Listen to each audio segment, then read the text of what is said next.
और दूसरा कोई मन लाके उससे योग करें। हमारे पास तो सिर्फ एक मन था, और जिस दिन श्याम सुंदर हमको छोड़ के गए, ये मन भी पीछे पीछे उनके संग चला गया।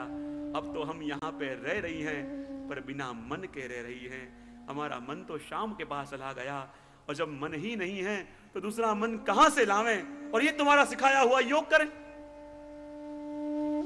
उद्धव कहने लगे, हरि गोपियों, मैं तुम्हारे हित के लिए कह रहा हूं कि तुम आसन करो, प्राणायाम करो, प्रत्याहार करो, धारणा, ध्यान, समाधि करो।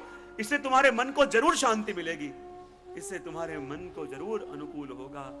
तब गोपियों ने कहा, उद्धव तुम जैसे कह रहे हो, हम आसन भी करती हैं, हम प्राणायाम भी करती हैं, हम प्रत्याहार भी करती हैं, हम धारणा भी करती हैं, हम ध्यान भी करती हैं, और हम समाधि भी करती हैं। उद्धव ने कहा, तुम कैसे करती हो?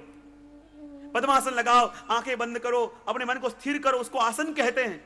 तुम कौन सा आसन करती हो?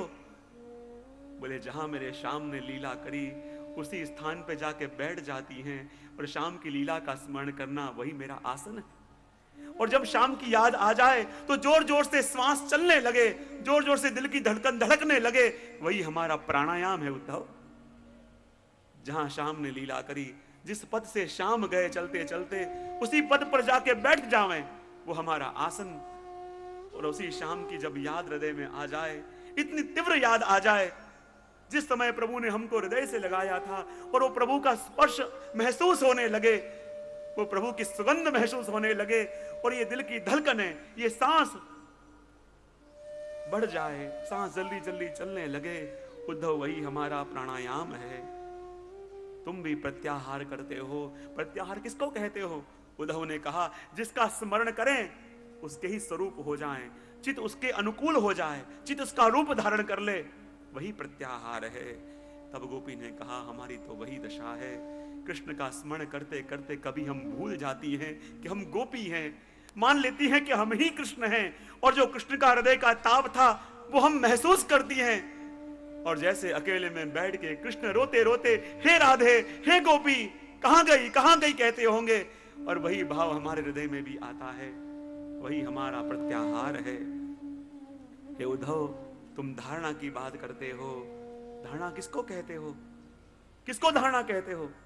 उद्धव कहते हैं, धारणा उसी को कहते हैं कि किसी भी एक विषय के ऊपर ही मन स्थिर हो जाए, उसको धारणा कहते हैं। तब गोपियों ने कहा, हमारी भी वही दशा है। शाम के अलावा ये चित्त कहीं जाने को तैयार ही नहीं, वो हमारी धारणा है। ध्यान किसको कहते हो? हे उद्धव, तुम ध्यान किसको कहते हो? बोले, जिसके ऊपर चित्त को स्थिर किया है, ये चित्त सर्वत्र उसका ही स्मरण करता रहे, उसी को ध्यान कहते हैं। और गोपियों ने कहा, प्रभु हमारी वही दशा है। जहां जहां भी दृष्टि पड़ती है, जब इस वृक्ष को देखते हैं तो लगता है ये वही वृक्ष है जिसके नीचे खड़े होकर मेरे श्याम बंसी बजाते थे। जब किसी गैया को देखते हैं तो लगता है ये वही गैया है जिसका दूध मेरे श्याम पीते थे। जब किसी सखा को देखते हैं तो लगता है तो वही सखा है जिनके संग ठाकुर जी गैया चराने जाते थे। जब श्री यमुना जी की ओर दृष्टि पड़ती है, लगता है तो वही यमुना जी है जिसके अंदर ठाकुर जी विहार किया करते थे। यही तो हमारा ध्यान है। जहां दृष्टि पड़े, जहां हमारा मन जावे, जहां ये मन जाए, उसी श्याम सुंदर को याद करता है, उसी श्याम सुंदर का स्मरण करता है, वही हमारा ध्यान है। और समाधि किसको कहते हैं? कि सिर्फ जिसके ऊपर स्मरण किया वही वही रहे और हम समाप्त हो जाएं, हमारा हूंपना समाप्त हो जाए और हमारे ऊपर उसका ही आधिपत्य हो जाए, वही तो समाधि है। और गोपियों ने कहा, हम उसी अवस्था में तो जी रही हैं, भूल गई हम कौन है। श्यामा श्याम करत हो, श्यामा श्याम भई, और श्यामा पूछे अपनी सखी सो, श्यामा कहाँ गई। श्याम श्याम का स्मरण करते करते गोपी स्वयं श्याममय हो गई, भूल गई कि मैं गोपी हूँ। अपने आप को श्याम मान के कहने लगी, मेरे प्रभु कहाँ गए, ये गोपी कहाँ गई। वही तो हमारी समाधि है। और उसी समाधि का अनुभव, वही समाधि का सुख उद्धव हम ले रहे हैं। जब से श्याम गए, बस ये हृदय तड़पता है, ये हृदय रोता है। जिसके अंदर उसका वास था, जिसके अंदर जो स्थान उसको सौंपा था, जब उसका अस्वीकार हो, जो अनुभव होता है वही हम अनुभव कर रही हैं। गोपियों ने अपनी बात उद्धव को कही। भ्रमर भी विचलित हो गया, भ्रमर भी मानो मूर्छित हो गया, मूर्छित होके मानो गिर पड़ा। विचार आया, इतना ताप गोपियां कैसे सह सकती है, कैसे इतना वियोग सह पाती होंगी। शाम के बिना जो दशा इन गोपियों की है, शाम के बिना जो अवस्था इन गोपियों की है, ये सुन के मेरी ये दशा हो गई, तो जिसने ये अनुभव किया होगा उस पर क्या बीतती होगी। जिसने उस ताप को झीला होगा, जिसने उस खंजर के वार को अपने छाती पे सहा होगा, उस पे क्या बीता होगा, वो तो वही जान सकता है। ऐसी दशा हो जाए, न किसी को कहा जाए न सहा जाए। मुख से बोलने जाए तो जिह्वा साथ न दे, मुख से शाम का नाम ले आंखें भर आए। मुख से शाम बोलने जाए ऐसा अधीरापना हो जाए कि असह्य विरह हो जाए। कहते हैं ब्रज में सब गोपियों ने कह दिया, आज के बाद कोई शाम का नाम मत लेना, क्योंकि ऐसी दशा ब्रज में हो गई थी। कोई गलती से भी शाम बोलता और सभी के सब्र का बांध टूट जाता और गोपियां फूट फूट के रोने लगती। गोपियों का जो विरह था अश्रु के माध्यम से आंखों से बहने लगता। ये दशा गोपियों की हो गई थी और वही देख के मानो भ्रमर भी मूर्छित हो गया। ऐसा ताप गोपियां कैसे सहती होंगी, ऐसा ताप सहने का सामर्थ्य गोपियां कहां से लाती होंगी। भ्रमर को भी विचार आ गया और मानो गोपियों को सुनाया, लेकिन गोपियों ने अब कहा कि हे भ्रमर, यदि श्याम सुंदर को हमने विनती करी, श्याम सुंदर से हमने निवेदन किया, लेकिन ये निवेदन सुन के श्याम सुंदर न माने, तो अब हम थोड़े कठोर शब्दों का भी उपयोग करेंगी। और आगे के श्लोक के अंदर गोपियां वर्णन कर रही हैं और श्याम से विनती करते हुए कह रही हैं।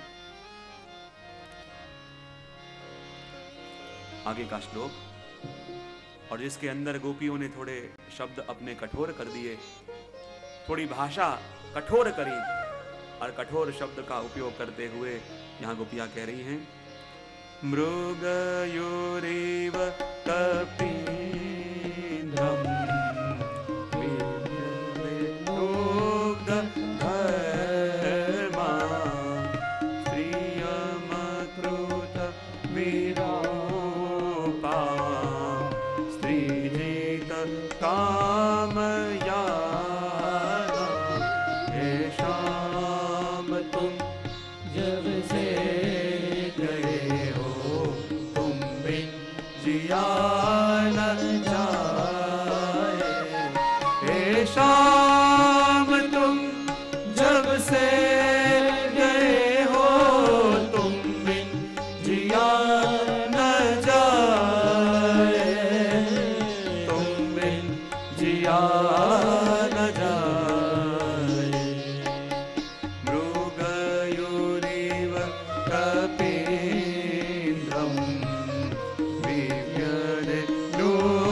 जिया न जा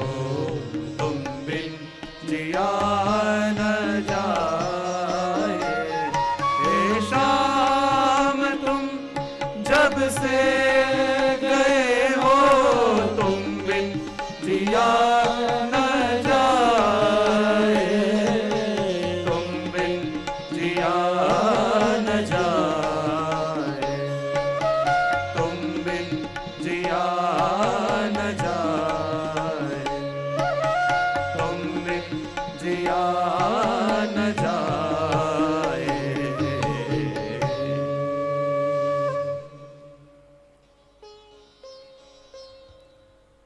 रो रो के समझाया,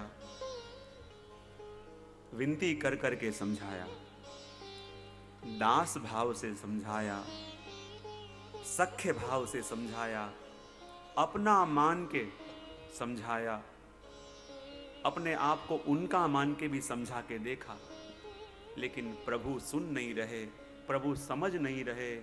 अब गोपियों को थोड़ा गुस्सा आया। गोपियों को लगा जो सीधे साधे माने नहीं, उसके लिए भाषा थोड़ी टेढ़ी करनी पड़े, क्योंकि देखो तो सही, जो टेढ़े होते हैं उनको टेढ़ी भाषा ही समझ में आती है। और प्रभु भी टेढ़े, क्योंकि खड़े रहने का ढंग भी टेढ़ा, केश भी टेढ़े, देखने की अदा भी टेढ़ी, चलने की अदा भी टेढ़ी, दृष्टि भी टेढ़ी। और जो टेढ़े होते हैं टेढ़ी भाषा ही समझते हैं। और प्रभु भी कहते हैं मैं भी सीधा रहता नहीं, टेढ़ा ही रहता हूं। बोले क्यों? जैसे गोपियों का हृदय हो ऐसा ही बनना पड़े। बोले क्यों टेढ़े क्यों रहते हो? प्रभु ने कहा यदि दीवार के अंदर सीधी कील हो और निकालो तो सीधी निकल आएगी, पर अंदर सीधी कील घुस आई, पर अंदर जाके जो टेढ़ी हो गई तो लाख निकालने का प्रयत्न करो, निकले ना। प्रभु ने कहा पहले सीधा बन के आता हूं, लेकिन जब गोपी हृदय में प्रवेश कर दे फिर ऐसा टेढ़ा हो जाता हूं कि वो लाख निकालने का प्रयत्न करे, उसके हृदय से निकलता नहीं हूं, इसलिए टेढ़ा हूं। और गोपियों भी कहने लगी कि बात भी ठीक है, जो टेढ़े होते हैं उनको सारी टेढ़ी भाषा समझ में आती है। तो अपन ने सीधी सीधी भाषा में तो प्रभु को समझाने का बहुत प्रयत्न किया, रो रो के थक गई, प्रभु माने नहीं, अब थोड़ी भाषा टेढ़ी करनी पड़ेगी। और गोपियों ने कहा प्रभु आप हमको छोड़ के चले गए, आप हमको पीड़ा दे रहे हो, आप हमको ये जो दुख दे रहे हो, प्रभु ये आपके लिए कोई नई बात नहीं है। प्रभु आपको कह रहे हैं कि आप आते हो कि नहीं आते हो, जो नहीं आए तो आपकी सारी पोल खोल देंगे। किसी भी आदमी को ऐसा कहे तो बेचारे ने कुछ किया भी ना हो, बेचारे ने कोई गलत काम नहीं किया हो, जिसके पास जाके बोल दो कि तुम मेरा बात मानते हो कि नहीं मानते हो, वरना तुम्हारी सारी पोल खोल देंगे। बेचारा विचार करने लगे, पता नहीं क्या कहने वाला है, पता नहीं क्या कह देगा। प्रभु को भी चिंता हो गई। गोपियां कह रही हैं कि तुम आते हो कि नहीं आते हो, हमारी बात सुनते हो कि नहीं सुनते हो, वरना तुम्हारी पूरी पोल खोल देंगे। और प्रभु हम भी श्रुति रूपा गोपी जन हैं, वेद रूपा हैं, और हमारे पास आपके इस जन्म का लेखा जोखा नहीं, पिछले कई जन्मों का लेखा जोखा है। और प्रभु हम ये जानते हैं, ये भी जानते हैं कि इस जन्म में ही आप जन्म के टेढ़े टेढ़े काम करते हो, ऐसे नहीं, पिछले सारे जन्मों में आपने सारे ये टेढ़े मेढ़े काम ही किए, और वो सारे जन्मों का हमारे पास प्रभु लेखा जोखा है। और प्रभु समझाया आप न माने, आपको प्यार से बुलाया आप न माने। अब प्रभु अब देखते हैं आप कैसे नहीं आते, क्योंकि किसी के आगे सारी पोल खोलने लगे तो भाग के आ जाओ, उसका मुंह बंद कर दे रहे। गोपियों ने सोचा, समझा के देखा, अब इनकी एक एक करके पोल खोलो, एक एक जन्म की पोल खोलो। एक एक जन्म में उन्होंने जन्म ले लेके क्या क्या उल्टे काम किए। प्रभु ने कहा मैंने कौन से उल्टे काम किए? बोले का सीधा काम किया हो तो मैं बताऊं, सारे उल्टे काम ही किए हैं। और प्रभु इसमें दोष आपका भी नहीं है, ये आप जो श्याम हो ना, ये श्याम रंग का दोष है। और देखो भ्रमर भी काला और ये श्याम भी काला, क्योंकि प्रभु आप ये काले काम करने के लिए ही आए हो, और सारे काले काम करने के लिए आए हो, इसलिए प्रभु आपका रंग भी श्याम है। प्रभु ने कहा क्यों, मैंने कौन सा काला काम किया? बोले सारे काले काम तो आप करो, पूरे जन्म किया क्या है आपने? घर घर में जाके माखन चोरा, मौसी को मारी, मामा को मारा। कंस मामा था आपका, बच्चे तो वैकेशन में मामा के घर रहने जाते हैं, और आप वैकेशन में गए मामा को मारने।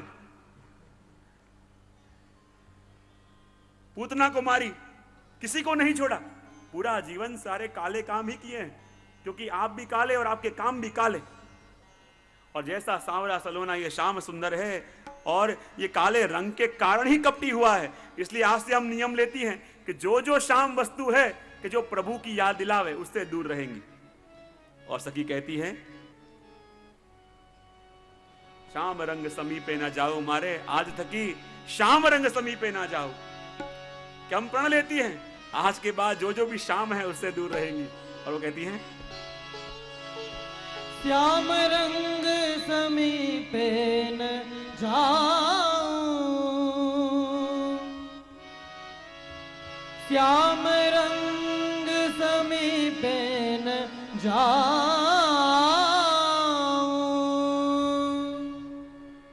श्याम रंग समीपे न जाओ मारे, आज थकी श्याम रंग समीपे न जाओ, श्याम रंग समीपे न जाओ मारे, आज थकी श्याम रंग समीपे न जाओ, श्याम रंग समीपे न जाओ, श्याम रंग समीपे न जाओ,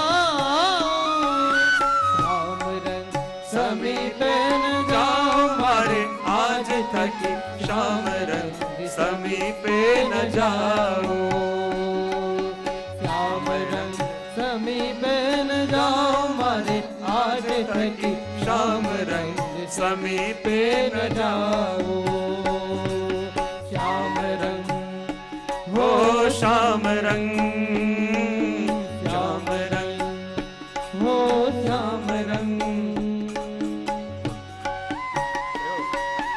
श्याम रंग समीपे ना जाओ मारे, आज थकी श्याम रंग समीपे ना जाओ। जहां जहां भी श्यामलता देखते हैं और उसी सांवरे सलोने की याद आ जाती है, तो आज से निश्चय करते हैं सभी श्याम वस्तुओं का उपयोग ब्रज के अंदर बंद कर देंगे। जे मां काड़ा सते सब एक सर को, जे मां काड़ा सते सब एक सर को, सर्व मां कपट हस आवू, सर्व मां कपट हस आवू, सर्व मां कपट हस आओ मारे, आज थकी श्याम रंग समीपे न जाओ, सर्व मां कपट हस आवू मारे, आज थकी श्याम रंग समीपे न जाओ, श्याम रंग समीपे न जाओ, श्याम रंग समीपे न जाओ, श्याम रंग समीपे न जाओ मारे, आज थकी श्याम रंग समीपे न जाओ। जय मां काड़ास्ते तो सहु एक सर को, सरो मां कपट हसे आओ। देखो ये भ्रमर भी शाम, वो श्याम सुंदर भी शाम, ये उद्धव जी भी शाम, और जहां जहां श्यामलता दिखे समझ लो इसमें ही कपट होगा। इसलिए आज तक श्याम रंग समीपे ना जाओ। और आगे कहती है, हो कस्तूरी ने बिंदी करो करो नाहे, कस्तूरी ने बिंदी करो नाहे, काजल आँख मां अंझावो, काजल आँख मां अंझावो, काजल आँख मां अंजाऊ मारे, आज थकी श्याम रंग समीपे न जाओ। काजल आँख मां अंझाऊ मारे, आज थकी श्याम रंग समीपे न जाओ। गोपी ने बाहर जाके ढिंडोरा पीट दिया, आज के बाद ब्रज के अंदर कोई भी श्याम रंग की बिंदी नहीं करेगा। कस्तूरी बिंदी तो करू न ललाटे, काजल न आंख में अंजाऊ। हे सखियों ध्यान से सुन लो, आज के बाद आंखों में काजल कोई नहीं लगाएगा, क्योंकि जहां जहां श्यामलता दिखे हर में कपट हो तो कोई श्याम बिंदी नहीं करेगा, श्याम काजल नहीं लगाएगा। और सुनो, नीलांबर काड़ी कंचू की न पहरो, नीलांबर काड़ी कंचू की न पहरो, जमुना ना निर्मान नावो, जमुना ना निर्मान नावो, जमुना ना निर्मान नाव थकी श्याम रंग समीपे न जाओ। जमुना ना नीरमान नाव मारे आज थकी श्याम रंग समीपे न जाओ। नीलांबर काली कंचुकी ना पहरू, यमुना ना नीरमान नाव, नीले रंग की और श्याम रंग की कंचुकी नहीं पहनेंगे, श्री यमुना जी में स्नान नहीं करेंगे, क्योंकि वो भी कृष्ण और वो भी कृष्णा। जहां जहां भी श्यामलता दिखे दूर रहो, इसलिए कह दिया रहो रहो। कोकिलानो सब सुनो नाहे, कोकिलानो सब सुनो नाहे, कागवाणी सुकन मान लावो, कागवाणी सुकन मन लावो, कागवाणी सुकन मान लाओ मारे आज थकी श्याम रंग समीपे न जाओ। श्याम रंग समीपे न जाओ मारे आज थकी श्याम रंग समीपे न जाओ। श्याम रंग समीपे न जाओ, श्याम रंग समीपे न जाओ, श्याम रंग समीपे न जाओ मारे आज थकी श्याम रंग समीपे न जाओ। श्याम रंग समीपे न जाओ मारे आज थकी श्याम रंग समीपे न जाओ।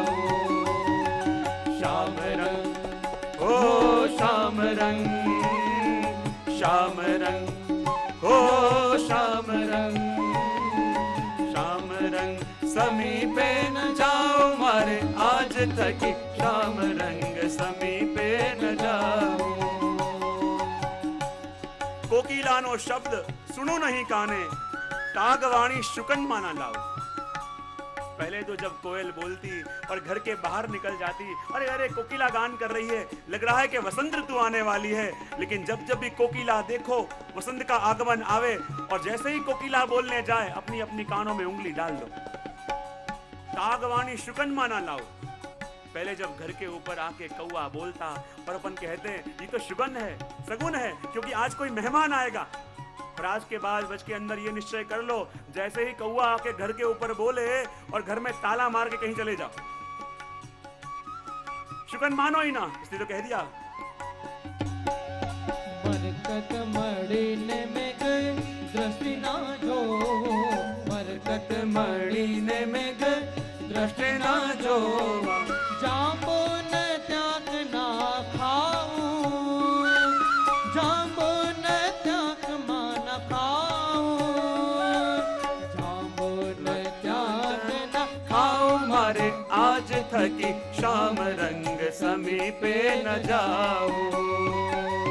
जाम्बो न त्याग ना खाऊं मारे आज थकी श्याम रंग समीपे न जाओ।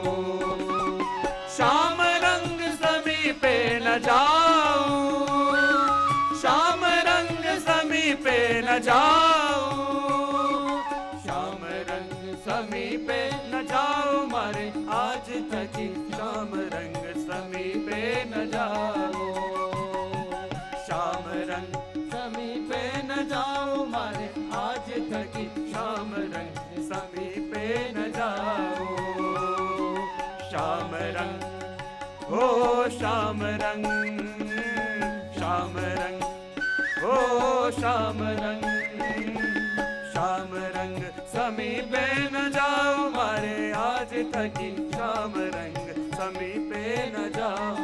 बरकत मणि ने मेघ दृष्टि न जोआ, जाम्बुवत्यांग न खाओ। आज के बाद बरकत मणि को कभी देखो नहीं, उसका रंग भी नीला। आज के बाद कभी मेघ को देखो नहीं, क्योंकि मेघ का नाम भी घनश्याम और ये भी घनश्याम। जैसा सरखा नाम वैसे सरखे काम। वो भी गरज गरज के आवे और कहीं और जाके बरसे, और वो भी ये भी ऐसा गरज गरज के हमारे पास आवे, बरसे कहीं और जाके। आज के बाद जामुन भी कोई नहीं खाएगा ब्रज में। बस सखी ने कहा, जामुन खाने में क्या आपत्ति? बोले वो भी प्रभु का ही कारण है। बोले क्यों? जब एक बार मैंने प्रभु से पूछा कि नंद गोरे, यशोदा गोरे, दाऊ जी गोरे, रोहिणी जी गोरे, तो तुम क्यों काले हुए? और प्रभु ने कहा क्या बताऊं, दाऊ जी गोरे इसलिए हुए क्योंकि जब उनका जन्म होने वाला था तो उनकी मैया ने दूध पिया, माखन खाया, घी खाया, इसलिए दाऊ जी गोरे हुए। और जब मेरा जन्म होने वाला था उस समय जामुन की सीजन थी और मेरी मैया को जामुन बड़े भाते थे। खाए मेरी मैया ने और भुगतना मुझे पड़ रहा है, इसलिए आज के बाद कोई जामुन भी नहीं खाएगा। बच के अंदर अभी तक तो बोला ये नहीं खाएंगे, वो नहीं खाएंगे, ये नहीं देखेंगे, वो नहीं देखेंगे, लेकिन बाद में गोपी ने कहा ये सब बड़ी बड़ी बातें तो कर दी, लेकिन हमको लगता है इस सब का पालन हमसे होने वाला नहीं है। और अंत में गोपी कहती है दया ना प्रीतम साथे मुख ने मले दो, दया ना प्रीतम साथे मुख ने मले दो, मन कहे पलक नान भावो, मन कहे पलक नान भावो, मन कहे पलक नान निभाओ मारे आज थकी शाम रंग समीपे न जाओ, शाम रंग समीपे न जाओ मारे आज थकी शाम रंग समीपे न जाओ, शाम रंग समीपे न जाओ, शाम रंग समीपे न जाओ, शाम रंग समीपे न जाओ मारे आज थकी शाम रंग समीपे न जाओ, शाम रंग समी हो श्याम रंग, शाम रंग हो श्याम रंग, श्याम रंग समीपे न जाओ मारे आज थकी श्याम रंग समीपे न जाओ, श्याम रंग समीपे न जाओ मारे आज थकी श्याम रंग समीपे न जाओ, श्याम रंग समीपे न जाओ, श्याम रंग समीपे न जाओ, श्याम रंग समीपे न जाओ मारे आज थकी श्याम रंग समीपे न जाओ, श्याम रंग समीपे न जाओ मारे आज थकी श्याम रंग समीपे न जाओ, मारे आज थकी श्याम रंग समीपे न जाओ, श्याम रंग समीपे न जाओ। इतना वचन ले लिया कि ये नहीं करेंगे, वो नहीं करेंगे, ये नहीं करेंगे, वो नहीं करेंगे, लेकिन अंत में गोपी कहती है दया ना प्रीतम साथे मुखे नियम लीधो, पण मन कहे पलक ना निभाऊं मारे आज थकी शाम रंग समीपे जाओ। वो कहती है इतना नियम तो लिया कि ये शाम नहीं करेंगे, वो शाम नहीं देखेंगे, लेकिन अंत में गोपी कहती है ये बड़ी बड़ी बातें तो हमने कर ली, लेकिन ये मन कहता है ये प्रण एक क्षण भी नहीं निभा पाएंगे, हम तो शाम रंग के समीप जाएंगे। ऐसी बात यहाँ गोपी ने कही और कहने लगी कि हम ये जो कहते हैं कि प्रभु आपके श्यामलता के कारण ही आपके अंदर सारी वस्तु आ गई हैं। प्रभु ने कहा अरे तुम ये बड़ी बड़ी बातें तो कर रहे हो, पर बताओ तो सही मैंने क्या बुराई करी है। गोपियों ने कहा श्याम सुंदर इस जन्म की कोई बुराई हो वो तो हम देख रहे हैं, पर ये बुराई एक ही जन्म के कारण नहीं आती, गत बहुत जन्मों के अंदर ऐसे ही बुरे बुरे काम किए हो तब जाके इतनी बुराई एक आदमी में आती है। आपके अंदर जो इतनी बुराई दिखती है वो एक जन्म की नहीं है, पीछे कितने जन्म की है। प्रभु ने कहा अच्छा मैंने ऐसा क्या किया। याद करो प्रभु कि जब अवधवासी व्रत कर रहे थे, नियम ले रहे थे कि हमारे राम प्रगटेंगे, और जब राम प्रगटेंगे तो कैसा सुख मिलेगा, कैसा आनंद आएगा, कैसे जीवों के मनोरथ पूरे होंगे, पर उनको क्या पता ये वही तो था। अवध में राम का प्रागट्य हुआ, सभी ने उत्सव भी मनाया, बधाइयां भी गाई, राम प्रगटे बधाई भी गाई। क्या गाई? आज अयोध्या मंगल